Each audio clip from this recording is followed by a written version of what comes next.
दोस्तों आज हम बात करेंगे कैसे हम इंजीनियरिंग ड्राइंग जो हमारी कंप्लीट इंजीनियरिंग ड्राइंग को कैसे रीड करते हैं, उसको किस हिसाब से हम पढ़ते हैं स्टेप बाय स्टेप। कोई भी हमारा जो प्रोजेक्ट होता है, जैसे हमको सपोज करिए यहाँ पे हमको एक कम रूम बनाना है, तो उसका कैसे इंजीनियरिंग ड्राइंग, कैसे स्ट्रक्चर ड्राइंग आती है, कैसे उसकी footing, column, beam, plinth beam, slab की ड्राइंग आती है, वो कैसे हमको पढ़ना होता है, कैसे हम उस पर वर्क करते हैं, ये सब आज के वीडियो में हम बताएंगे। तो प्लीज़ वीडियो थोड़ा लॉन्ग होगा लेकिन लास्ट तक देखें और चैनल को सब्सक्राइब कर लें अगर आप चैनल पर नए हैं, क्योंकि ये वीडियो आपके सारे डाउट्स को क्लियर कर देगा और आप किसी भी इंजीनियरिंग ड्राइंग को कोई भी प्रोजेक्ट की ईजिली पढ़ सकते हैं। तो सबसे पहले फ्रेंड्स करना क्या होता है, जब हमको कोई ड्राइंग दी जाती है तो सबसे पहले हमको उसका एक्सीबिशन कराना होता है। तो एक्सीबिशन के लिए हमको उसकी रीड करनी होती है फुटिंग, जो हमारी फुटिंग का लेआउट होता है वो हमको देखना होता है किस हिसाब से हमारी फुटिंग्स है, आइसोलेटेड फुटिंग है या हमारी कंबाइंड फुटिंग है या हमारी राउट फुटिंग है। तो उसके हिसाब से हमको एक्सीबिशन कराना होता है। सबसे पहले देखना होता है वो फुटिंग का हमारा लेआउट कैसा है। तो यहाँ पे देख पा रहे होंगे उनकी डायमेंशंस। तो फ्रेंड्स यहाँ पे कुछ इस तरीके का हमारा फाउंडेशन का जो लेआउट है, ये आप यहाँ पे देख पा रहे होंगे, फाउंडेशन एंड कॉलम लेआउट यहाँ पे दिया हुआ है। ठीक है, अगर हम सेंटर लाइन की बात करें तो हमको दो ग्रिड लाइन है, जो ये लाइन होती है, जैसे हमारा बी टू दी हुई है और B1 दी हुई है, एंड हमको A1 एंड A2 दी हुई है, इनको बोलते हैं हमारी ग्रिड लाइंस। ठीक है, जो हमारी B1 है ये हमारी ग्रिड लाइंस है, जो कि हमारे कॉलम और फुटिंग को काट के जा रही है। अब आपको देखना होता है ये किस डायमेंशन से कितनी डिस्टेंसेस पे हमको कट कर रही है।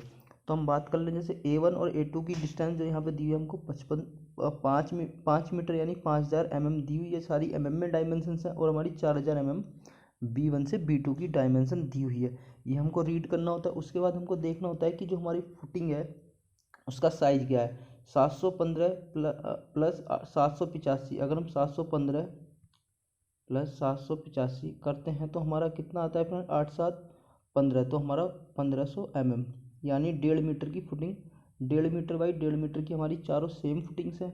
ठीक है, तो ये हमारा हो गया है, हमारी कितने की फुटिंग है, 1.5 मीटर बाई 1.5 मीटर। और हमको एक्सीवेशन क्या करना है, एक्सीवेशन मिनिमम हमको 300 mm ईच साइड में हमको करना होता है। तो हमारा 1500 प्लस 300 प्लस 300 हम जाएंगे अगर, तो 1500 प्लस 300 प्लस 300 यानी 18 3 2100 बाई 2100 की हमको एक्सीवेशन करना होगा अपने फुटिंग के लिए। फुटिंग का लेआउट कर देंगे हम, उसके बाद हमको उसका एक्सीवेशन कराना होगा। अगर हम उसके बाद फिर आगे बढ़ते हैं तो आगे हमको कैसे ड्राइंग को पढ़ना होता है। यहाँ पे हमारा जो एक्सीवेशन का काम है वो ख़त्म हो गया। हमको देखना होता है फुटिंग का हमारा स्टील क्या है, BBS बनाना होता है, तो उसके लिए हमको स्टील का फुटिंग देखना होता है। तो अगर हम आगे बढ़ते हैं तो यहाँ पे इस तरीके का आपको ऐसे लेआउट शेड्यूल दिया हुआ, आइसोलेटेड फुटिंग का शेड्यूल हमको दिया हुआ है। यहाँ F1 सारे ही हमारे F1 फुटिंग है। ठीक है, 1500 बाई 1500 का है, जो कि हम बताए थे, और इसमें T1 एंड T2 जो दिया हुआ। अब T1 T2 क्या होता है, तो उसके लिए हमको इसका फुटिंग का क्रॉस सेक्शन, हमको सेक्शन काट के दिया हुआ होता है, वो देखना होता है। तो उसके लिए हम कहाँ चलेंगे, थोड़ा जब हम इसको इस तरीके से स्लाइड करेंगे तो यहाँ पे इस तरीके का हमको फ्रेंड्स यहाँ पे आप देख पा रहे होंगे T2 एंड T1 दिख गया है। वो क्या है, वो कौन कौन सी हमारी डायमेंशंस है, कौन सी हमारी थिकनेस वो दी हुई है, उस वो आप आई होप आपको क्लियर होगा T1 एंड T2 क्या है।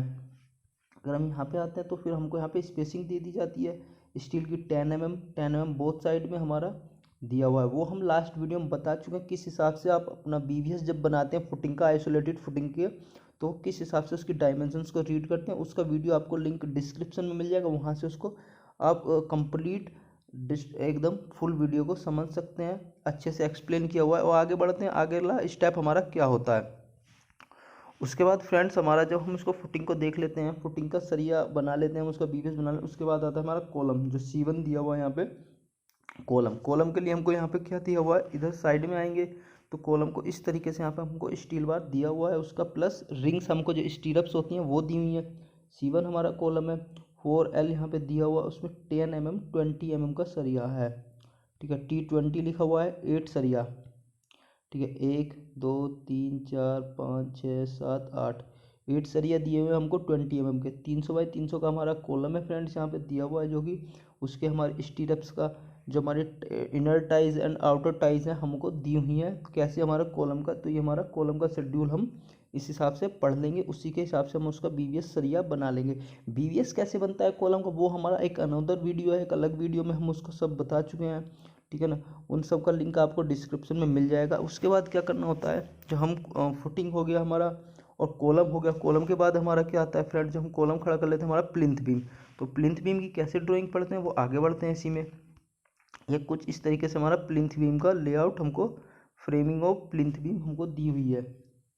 ठीक है फ्रेंड्स, ये प्लिंथ बीम का हमको फ्रेमिंग दिया हुआ है 5500। तो देखिए ग्रिड लाइन कभी भी चेंज नहीं होती, हमेशा ध्यान रखें। जो हम बुर्जी बनाते हैं या परमानेंट मार्किंग करते हैं किसी भी स्ट्रक्चर, किसी भी प्रोजेक्ट के लिए, वो हम करते हैं हमेशा ग्रिड लाइन की।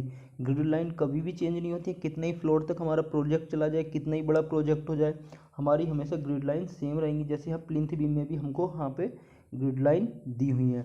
हम क्या करते हैं, PV1 दिया हुआ, PV2 दिया हुआ, PV1 PV2, अब इनकी देख लेते हैं, इनकी लेआउट पढ़ते हैं, उसके बाद इनकी जो स्ट्रक्चर शेड्यूल दिया हुआ होता है वो देखते हैं।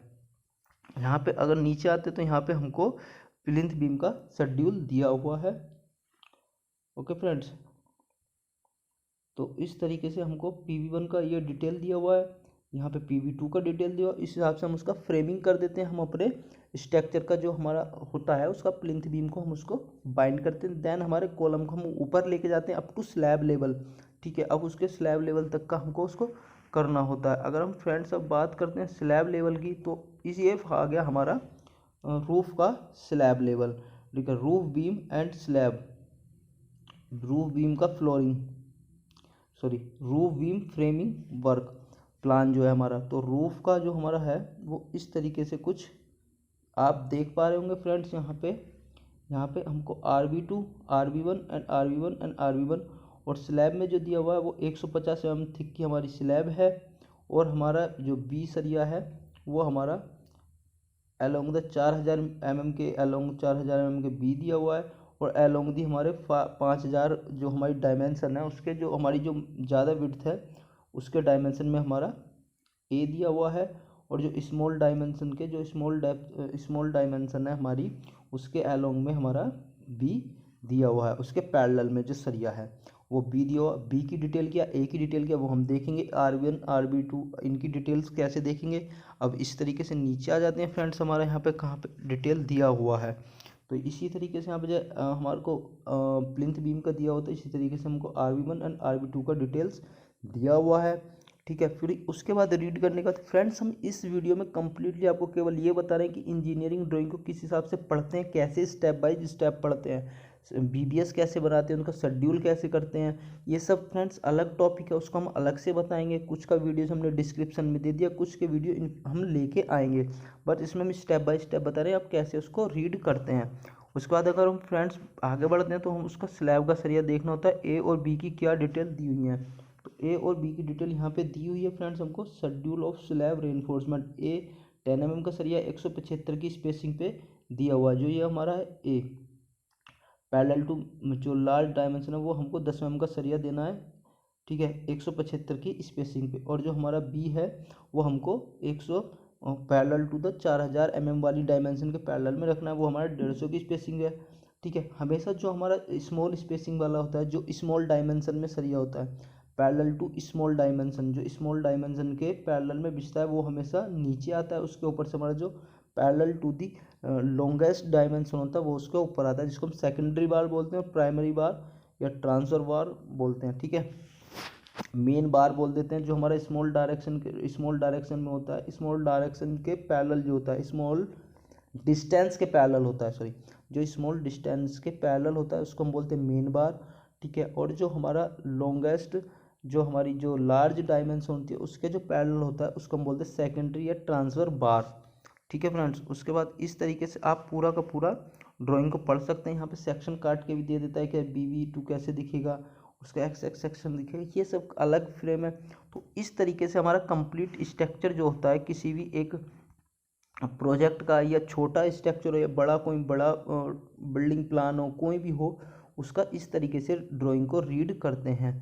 आई होप आप इजीली वे में समझ गए होंगे। मिलते हैं फिर नेक्स्ट वीडियो में, जब तक के लिए जय हिंद, वंदे मातरम।